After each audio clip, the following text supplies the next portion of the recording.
Old Fat Piney says letters one more time. That deal about leaving the cartel off the table. Welcome back, guys, to Fog Entertainment. Piney is not only been wiped off the table, he's been wiped off the planet here, thanks to the big praise, Claymore.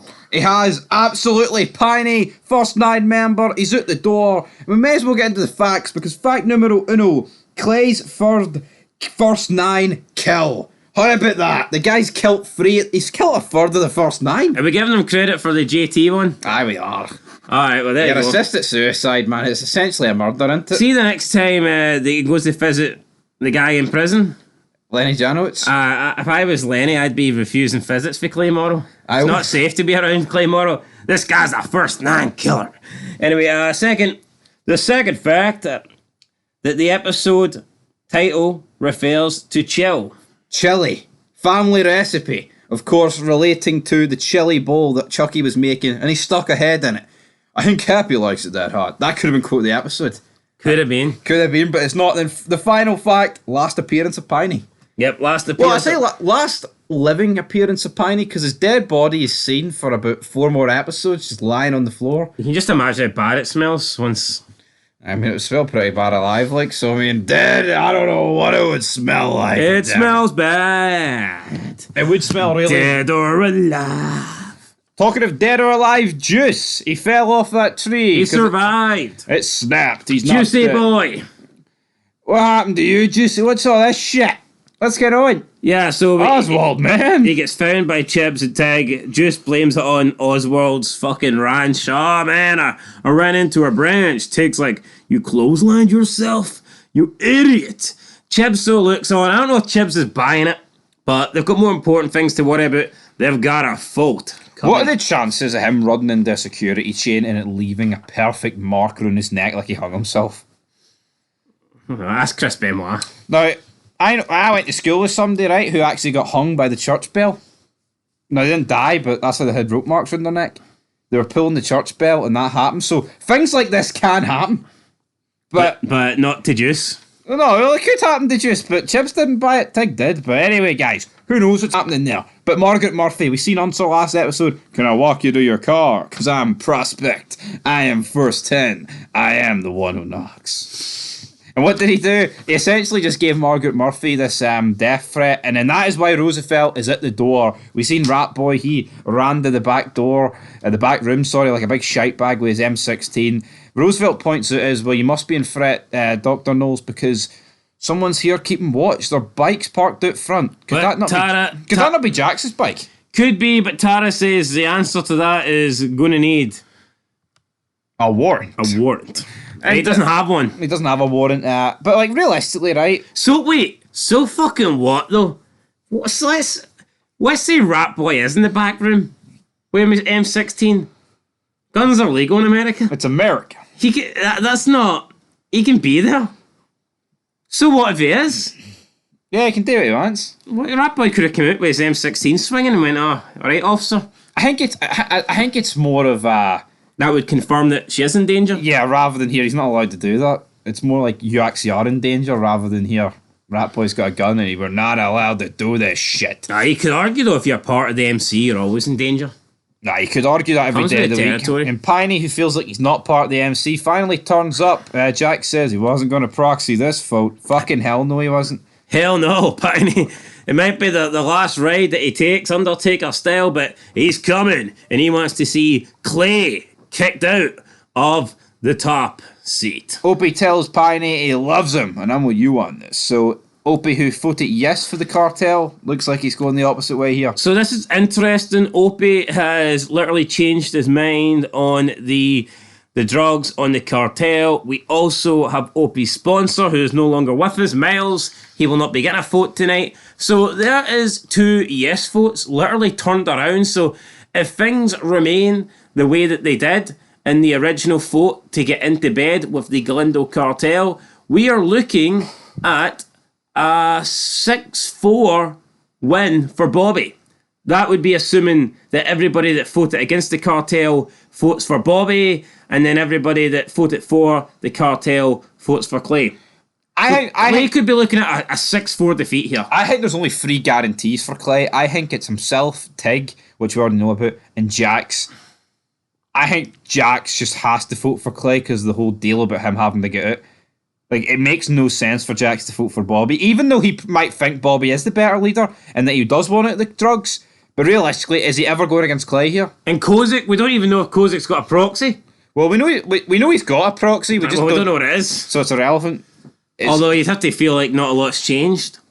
No, Clay puts on the table, he says, right, I don't need to explain it. You want the fucking gavel. I mean, did Bobby want the gavel or did he want See, the that's where I think Bobby kind of made a mistake. Bobby didn't really make any good sort of claim, or Bobby didn't really give us a reason as to why we should vote for him. Bobby's whole agenda was kind of like, I can't let you continue to take the club down.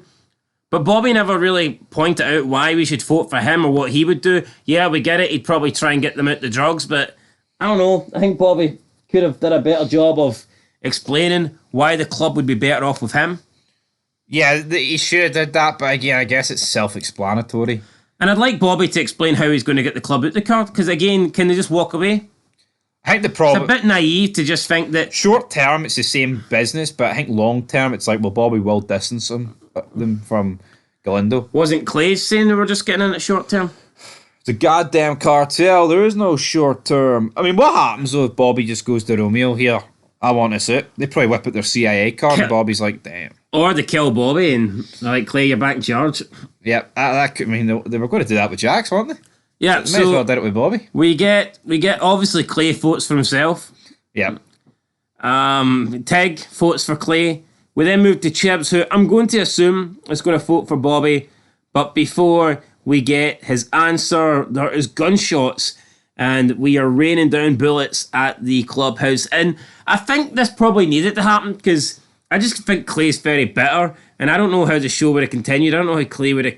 I mean, I guess you could argue he's not got long left here with the gavel, but it would have been interesting to see how Clay would have actually... I don't know, just got on with people that voted against him. Like season 5, when you see him with the oxygen tank, I can buy it because he's like, he was out of action, he was in hospital, but to actually just like step aside in the moment. Does that see if Chibs voted aye for Bobby and then the gunshots go off? Does that mean for the rest of Clay's time as presidency, he would just give Chibs the shit jobs? Like, aye, here you're testing ammo. Yeah, it would be awkward, wouldn't it? Because he knew Chibs wanted him out. Would it have been better, though, if we got to, like, the deciding vote? Like, they were joint.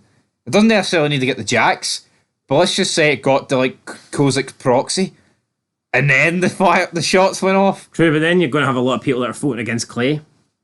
True. But I like the way it happened. I liked it too. It ended at 2-0, so technically Clay won. Here, what would happen if Bobby was up by 2 or more, and there was only Jax's vote left? So Jax couldn't really change the decision, but the gunshots went off before the gavel struck down. Even though Bobby had an insurmountable lead, but the gavel never decided it was final. What would have happened? It would have been interesting to see what would have happened, but I tell you what. Sure, Clay would have said, void. Void, null and void. Rematch. It doesn't happen, buddy. But anyway, guys, Lobos Sonora lay the smackdown on the clubhouse. Well, it's fair to say. It's also fair to say after this episode, Bobby's got one less supporter in his camp. Fucking absolutely, he does big time. His biggest supporter. Phelan and Filthy Phil are laying the smackdown. They drop one guy. Well, Filthy Phil, I believe, drops him. He falls with a big bag of duffel bag, man. What's it full of? We'll get to that in a minute. By the time the Suns get out, though, everyone's away. Nah, it was a weak response to the Suns. Oh, I mean, they got it there as quick as they could. See when Filthy Phil's stealing the show? Yeah, Filthy Phil raining down bullets, man, on the cartel. Clay, this is bad. Like, bad. Chucky opens the bag. We're looking for someone, a member, to know who this head belongs to. Piney steps up. That's Armando. I'm glad Piney told us because the rest of us didn't really know. The one guy that wasn't actually doing in Arizona knew who it was.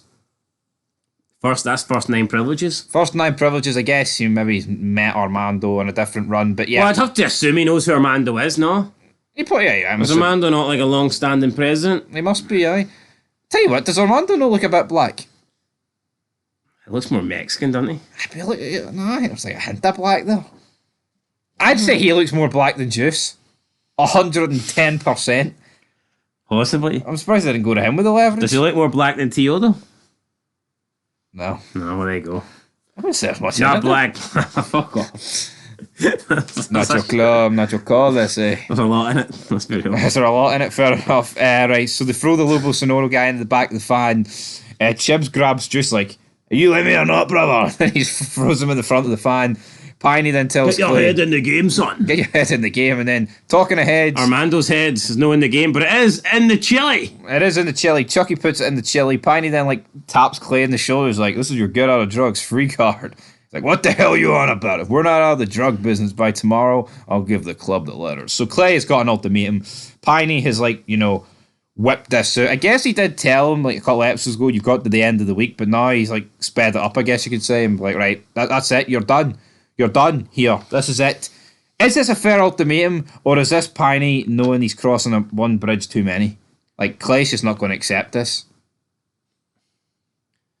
Well, I mean, maybe Piney thought, look, I was giving you to the end of the week, but this is it. This is your perfect chance now. You don't need till the end of the week. Hey, well, let's just put the math on the table, right? Piney says back then you could be trusted, referring to, like, when you were a prospect. If he truly believes that Clay did kill JT and the letters point that way, does Piney not fear here that Clay could kill him? Yeah, that's what I don't understand. If he's capable, and Clay supposedly cared a lot about JT. He's killed JT for a lot less, I think, than what he's going to kill Piney for. It's not like JT leveraged anything on Clay. No, all JT was really going to do, in Clay's opinion, was get the club out of guns, which would make it less profitable for him. But what Piney is threatening to do is to bring Clay's world crashing down. Yeah. And maybe even earn him a mayhem vote. So, it's like, I don't know. Piney said he had contingencies in place, but contingency plans in place. I don't really agree. What was his plan? Having a backup of fucking copy letters to Tara? How's that going to protect him when Clay knocks on the door? Just bringing her into it, like it's needless. But he drives off. He tells Opie, keep your head down, boy. I just don't see why Piney would go to the cabin. It just makes no sense. Or why he wouldn't take somebody with him. Or just stay in the clubhouse. Clay's not going to kill him in the clubhouse, is he? Is there cameras in the clubhouse? They don't record. Well, there you go. I know, but come on, there's always people there. Well, Opie killed Clay. Well, tried to. But that's because everyone was pissed off with Clay. True. Tig decided to go for a fucking bender. Jax reports that the drug warehouse is safe, but the Mayan tortilla truck got jacked.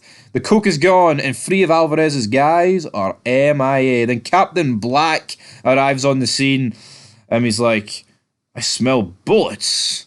And then he refers to the letter about Tara. Jax is like, have you got kids? And he's like, no, you really should. Obviously, Roosevelt's wife can't really have kids, well, is struggling.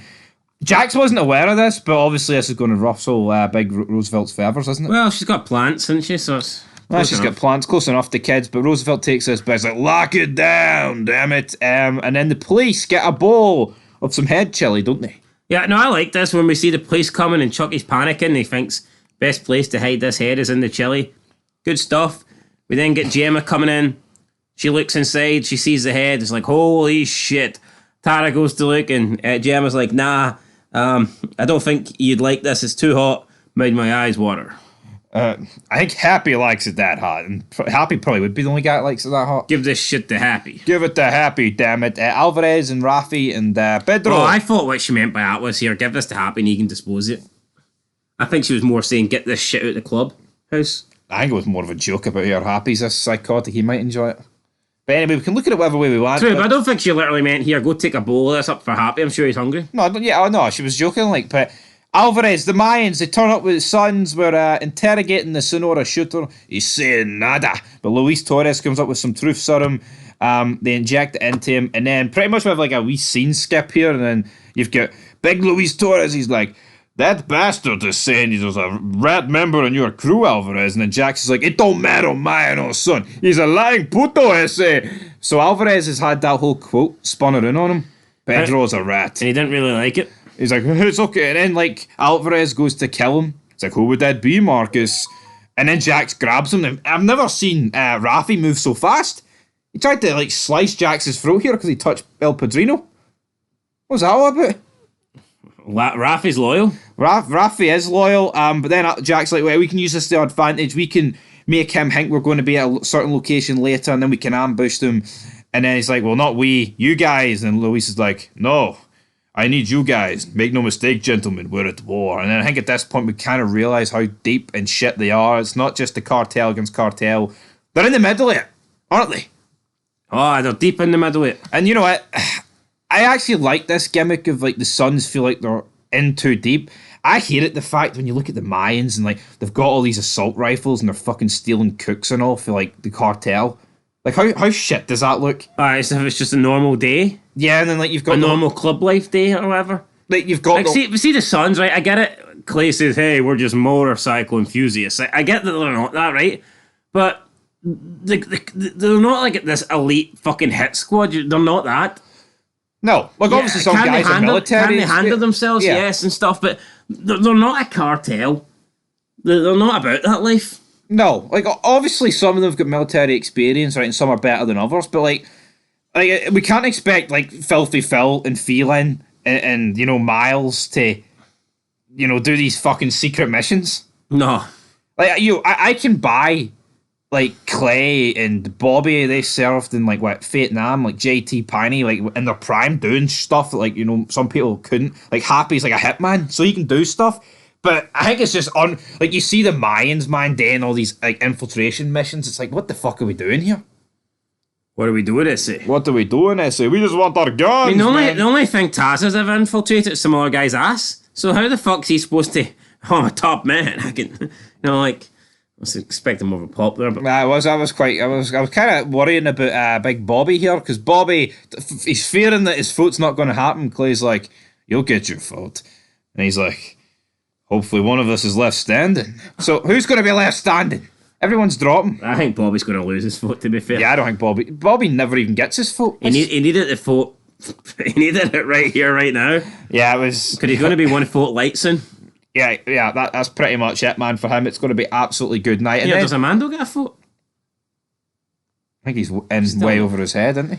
Ho, ho, ho, ho! Ho, ho, ho! Right, the Charming Heights Garden fundraiser did nothing for me. I get why it's there, but... Clay goes on a speech about, hey, there's 2 checks here, $75,000, and I know a lot of you think that I'm scum and my money is probably blood money or stolen, and that might be that. You're probably right about that, but the other check is from a guy who has earned his money, and he loves the community more than I do, so everyone give a big round of applause for the guy that should be the mayor of Charming, and that is Oswald. And I'll be right back. I have to go kill some old bastard.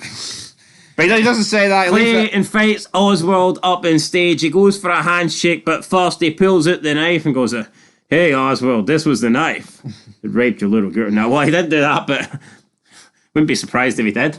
No, I wouldn't be surprised. I mean, it would. I've got a copy of the knife. I got a photocopy of the knife. Jax, he pays a wee visit to Piney, and it's Jax and Piney's last conversation. I enjoyed this scene. Piney basically just calls out Jax's shit. He's like, I thought you were JT, but you're a bastard. Pretty much. That's pretty much it. And then Jax goes on a rant. He's like, here, I don't want to hear about history. I gotta do today what's gonna take care of my family tomorrow. Defeat is not what killed your father. Ah! A bit of a screaming match. He's like, you don't know how much you sounded like your dad. I mean, should Piney have just told Jax here, whipped out the fucking cards, whipped out the letters, went, right, I don't want to argue with you, but this is the truth. Should he have told him? Yeah, because it's probably the only chance he was going to get. You just sounded like your old man. But you know what? A pretty good scene between these two. It was a good speech Jax gave. I mean, again... No, I liked it. It was a very good scene. He's beating the drum, though, about this club has lost this way. I can understand, right, they're in the cartel, but I think when he made that quote, similar at the start of the season, he was wrong. I think he's wrong now, because he's the one that fucking voted. True. Had he voted no, they wouldn't be in the cartel. Yeah. So Jax has got just as much blood on his hands as Clay. Of course he does. If Jax was a no vote, it would have been 6-5. Now, maybe in 10 minutes' time he won't have as much blood on his hands. Not, like. But yeah, so at the barn, everyone's arming themselves for the arrival of the Lobos. 2 trucks pull up, 1 drives off. Everyone gets out to shoot the headlamps of the truck, but then it won't open. They're like, no one's here. It's like, this shit's going to blow us up, man. Chibs points this out. Then they get Pedro. There's no season 3. There's no season 3. They get Pedro to open the door, but like they step back, but they don't step back to a degree where if it blows up, they're not dead. Probably just get their hair singed off or something like that. Right, so he opens the back of it. We see 3 dead Mayans, which was the 3 ones that were MIA earlier. And then Armando, head cut off. Good night. Yeah, not good. Luis is like, oh well, just walks up and then he knifes Pedro. And I don't know, this wasn't Luis's call? I know, but I guess he's a rat. Like, I know, but should Alvarez not be the one should do it? True, but here the cartel kind of like has these fucking clubs on a leash, don't they? So they can do what they want. Kinda. So, yeah, but Jax then returns home to Tara. Tara's like, it's not safe here. I've got to go. And he's like, yeah, you know what? Go to Portland. Go get that hospital job. And he's like, I'll tell Gemma the truth. See how much fear they've got about Gemma here?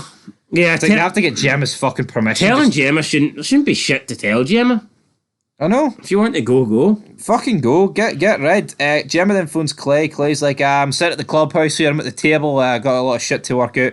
Gemma looks in. He's not at the table. The table is empty. The seat is non-existent. Clay is not there. He's missing in action. He's putting his fucking gloves on. And I think once Clay arrives with gloves and about 10 guns on him to Piney's door, what chance has Piney got?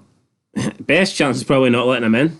Yeah, he lets him in. He's like, right, give me your 9. Clay gives him a 9. Right, the one in your boot, gives him the one in the boot. Right, the other one, gives him that. Then the other one, before you know it, unloads a whole arsenal of guns here on Piney's table. He gives him half the guns we're going to give the cartel. Whips him. Clay came well prepared. The table just breaks under the strain of the weapons. And that was Piney leaning on it. Clay says, I'm going to need a bit more time. Piney's like, bullshit. He's like, all you've done is lead by greed and you can't be trusted. He's like, how come you voted me in? It's like, back then you could be trusted. I mean, is that not a bit of a stupid thing to say for Clay? Like, how come you voted me in back then? I mean, Clay was probably like, what, 20? It was like 1970. Yeah, how did Piney know what Clay was going to turn into? It's not like he killed. It's not like Piney had parental vision that knew he was going to kill JT and like get this club that we're going to create and sow shit wars. I mean, why wouldn't Clay be trusted back then? I'm sure, right up to when JT turned into a little bitch and wanted out of guns, Clay was like fucking, one of the greatest guy's sons. Plus, if Clay's first 9, did they really get voted in?